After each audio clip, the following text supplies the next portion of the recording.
These are all the steps that go into making one of the 12-day countdown cookie calendars for Christmas. The one I have is from Miss Cookie Packaging, and all of the mini cookie cutters also come from Miss Cookie Packaging's site, and they are made to fit into that advent calendar. In the past, I've made other calendars using just circle or square cookies, but all of these are a different shape. As the cookies were baking, I started on the icing, and so I prepared a whole bunch of different colors of royal icing. It looks like there were 14 colors total. Not all of them were for this particular set. I made two different sets of calendars, and so a couple of the colors were for the other set, but I just made them all at once. So I started by putting all the piping bags in the cup so it's ready to go. And then I'm just working my way basically through the rainbow. And so I'm doing 2 ounces of each color of royal icing, and they are all a flood consistency. This is kind of a neat trick, if you will, for preparing different colors of royal icing. You don't need to use separate bowls or wash the dishes as you go. You just need to think about like the color wheel and what colors go into other colors.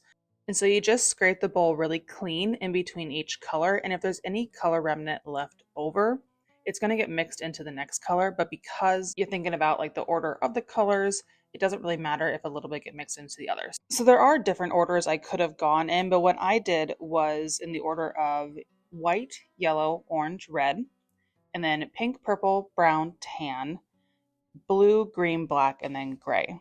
If you are newer to using royal icing, a flood consistency means it is the looser consistency of icing that you use to flood the cookie. And so I use a looser consistency, more around like 10-second flood. So that means if I were to draw a line with the spatula through the bowl of icing, it would take 10 seconds for the icing to level out on its own. I also like to compare to a shampoo consistency. And so like what shampoo would look like in the palm of your hand, that's the consistency of the icing.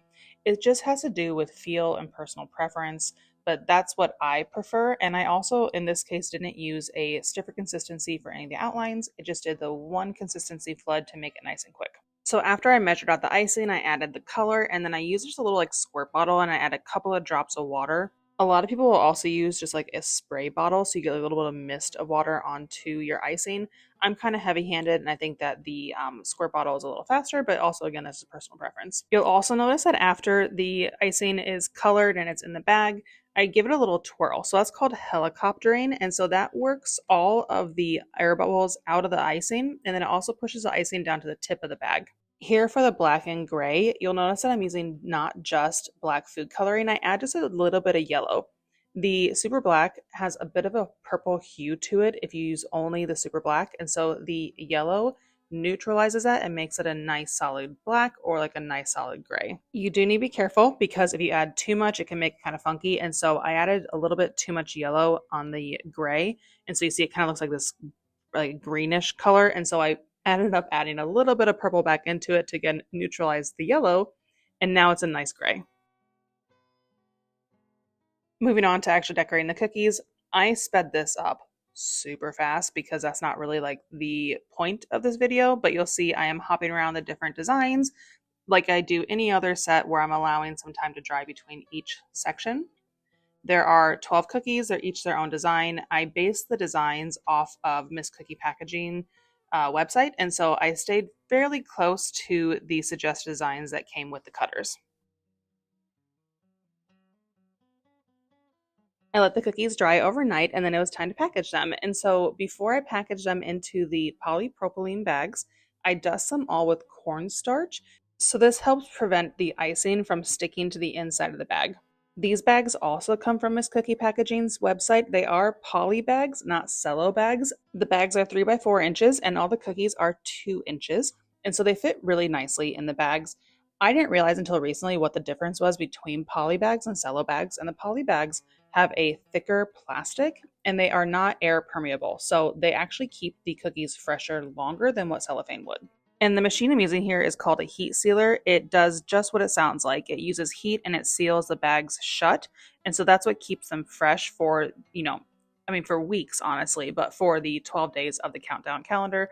A big concern is that the cookies won't stay fresh for the 12 days or 24 days, whatever calendar you get. And they do. Doing it this way, especially with the poly bags, keeps them fresh for a very long time. So now it's time to put together the calendar. And so here's what it looks like. There's a big flap on the front that opens up, and then you'll see all these little doors where you open up the door and behind each door is the cookie. To put it together, you slide out this plastic compartment, fill all the cookies, and then slide it back into the calendar.